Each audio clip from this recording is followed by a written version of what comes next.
Wakati siku za kuchezwa kwa mechi ya dabi ya Kariakoo, Yanga itakayokuwa mwenyeji dhidi ya Simba zikikaribia, testi mbalimbali zimekuwa zikiibuka. Mazungumzo yangali yakihusisha hofu pia kwamba je, ile habari ya hatuchezi itajirudia tena? Baadhi ya watazamaji wa Mbwaduke Stats Sport Next Level mefikia mahala ya kuuliza kwamba je, tishio lile lililojitokeza katika msimu uliopita katika mchezo wa mzunguko wa pili wa ligi kuu Tanzania bara, Yanga dhidi ya Simba, juu ya hatuchezi, linaweza likajitokeza tena katika mchezo huu wa kwanza wa msimu huu wa 2025-26.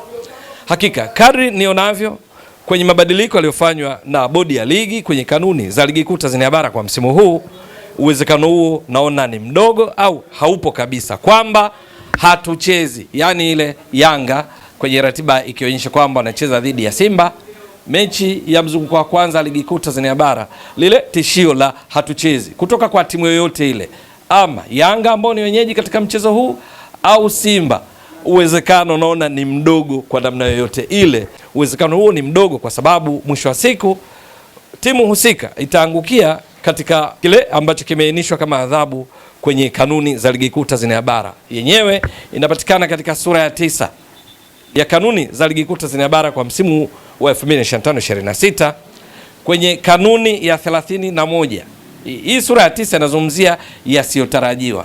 Yes. Sasa kwenye kanuni ya 31 inazungumzia juu ya timu kutofika uwanjani. Maana timu kusema kwamba haichezi, maana yake inaangukia kwenye kipengele hiki cha kutofika uwanjani, ambapo kwenye adhabu zilizoainishwa baadhi zimeboreshwa zaidi kulinganisha na kanuni zilizotumika katika msimu uliopita 2024-25 za ligi kuu Tanzania bara, ambazo katika kuboreshwa kwake huko sasa inakuwa ni vigumu kwa sababu baadhi ya kanuni hizo adhabu yake kwa kutofika uwanjani timu husika ni kali mno, na tena iko mahsusi kwa baadhi ya viongozi, tofauti na kanuni zilizopita za ligi kuu Tanzania bara msimu wa 2024-25.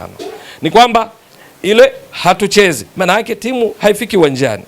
Isipofika uwanjani, miongoni mwa adhabu zilizoainishwa katika kanuni ya 31 yenye vifungu cha kwanza mpaka cha 10, yani 31 1, 31 2, 31 3 mpaka 10, zinaeleza hatua mbalimbali kama adhabu kwa timu kutofika uwanjani. Sasa miongoni mwa adhabu hizo ambazo zimeainishwa kwenye kanuni kwenye hii sura ya 9 kanuni ya 31 kuhusiana na timu kutofika uwanjani ni kwamba mojawapo ni ile ambayo hata msimu uliopita ilikuwa hapo, kwamba timu husika inapoteza mchezo pointi 3 na mabao 3 inakuwa imepoteza, yanakwenda kwa timu mpinzani, yani mpinzani wake ndio ananufaika na kwa kupata ushindi wa pointi 3 na mabao 3. Hiyo ni adhabu mojawapo inaainishwa katika kanuni hiyo. Lakini adhabu nyingine ni kwamba kutakuwa na kulipwa kwa fidia za maandalizi ya mchezo, italipwa na timu isiyofika uwanjani, miongoni mwa yale ambayo yatawakuta. Lakini adhabu nyingine, faini, ambayo hivi sasa imeongezwa mara 10 ya faini ya iliyokuwa ikiainishwa katika kanuni za msimu uliopita wa 2024-25. Faini hii ni kiasi kisichopungua shilingi za Kitanzania milioni 50. Ndiyo, milioni 50. Kumbukwe katika kanuni za msimu uliopita ilikuwa adhabu ni faini ya shilingi milioni 5, ambapo nusu yake kwa maana shilingi milioni 2.5 zinakwenda kwa mpinzani wa timu husika. Lakini hivi sasa ni milioni 50 au zaidi, maana isiyopungua shilingi milioni 50, ambapo kati ya fedha hizi 50% inapewa mpinzani. Tunapozungumzia 50%, maana yake tunazungumzia walau kuanzia shilingi milioni 25, maana ni 50% ya kiasi kisichopungua shilingi milioni 50, maana kinaweza kuwa kiasi kikubwa zaidi, maana kwenye kanuni inaelezwa ni kiasi kisichopungua milioni 50. Nadhani imeeleweka vizuri. Lakini adhabu nyingine ni pamoja, sasa hapa ni adhabu mpya ambayo imeainishwa hapa, ni suspension, ni kufungiwa kwa rais au mwenyekiti, inategemea klabu inatumia title gani kama kiongozi wa juu kwenye timu husika, kufungiwa kwa kipindi kisichopungua mwaka mmoja, lakini hadi miaka 5.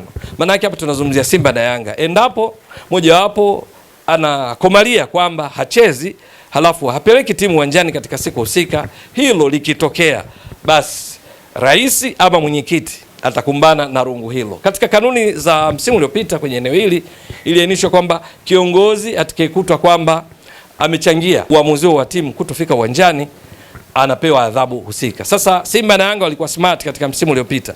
Kwenye taarifa zao kwa umma juu ya kueleza kwamba hatuchezi, ilikuwa taarifa inaonekana haionyeshi imetolewa na nani, bali kwa mfano utakuta kamati ya utendaji ndio imetoa taarifa. Sasa kwa hiyo adhabu ilikuwa kuiadhibu, kama ni adhabu basi kwa kamati nzima utendaji. Sasa kwenye kanuni za msimu huu zinaainisha wazi kwamba atakayehusika kwa taito yake, klabu yake isipofika uwanjani, basi bila sababu za msingi zinazokubalika na bodi ya ligi, basi rais wake au mwenyekiti ndiye atakayekumbana na adhabu hii. Moja kwa moja imemtaja kwa cheo. Lakini vile vile kwenye kanuni hiyo pia inaonyesha katika kifungu kingine kwamba kama kuna kiongozi mwingine mbali na rais au mwenyekiti wa klabu husika, naye atakumbana na adhabu kama ameshiriki kwenye kufanya maamuzi ambayo yanasababisha timu isifike uwanjani. Lakini adhabu yake kwa ambaye siye mwenyekiti wala siye rais ni miezi 12. Ni yote haya yapo katika ukurasa wa 48 wa kanuni za ligi kuu Tanzania bara msimu unaendelea 2025-26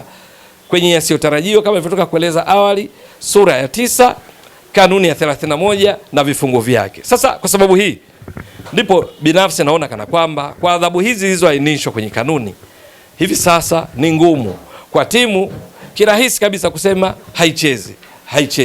Kwa vyovyote vile kama hilo litakuwapo, basi kwa kufuata taratibu ambazo zimeainishwa kwenye kanuni, lakini sio vinginevyo kama ilivyoonekana katika msimu uliopita ambapo timu hizi mbili Yanga na Simba kwa nyakati tofauti kana kwamba walikuwa wakitunishiana misuli kwa taarifa za kuonyesha kwamba hachezi, huyu anasema anacheza, huyu hachezi, alafu katika tarehe nyingine mechi ikawa ndio ya mwisho katika ligi kuu Tanzania bara msimu uliopita ikichezwa mwezi wa 6 baada zile hatuchezi kuwa nyingi. Sasa kwenye msimu huu kwa kanuni hizi ndipo naona kana kwamba ni ngumu kwa timu yoyote kati ya hizi kuamua kutofika uwanjani katika mechi ya dabi yao ya Kariakoo. Kwa hivi sasa ratiba inaonyesha mechi hiyo itachezwa tarehe 1 ya mwezi wa 3, ambapo bila shaka Watanzania wafuatiliaji wa mpira wa miguu nchini watapata burudani ya kutosha kutoka kwenye mechi hiyo kali ya watani wa jadi. Yanga itakayokuwa mwenyeji dhidi ya Simba. Itakuwa vipi? Ni swala kusubiri. Ewe mtazamaji wa Mbwaduke Stats Sport Next Level, endelea kuunga mkono channel hii kwa kuhakikisha kwamba una subscribe, una share, una like na kucomment. Mwasilishaji wako ni mimi Ramadhani Mbwaduke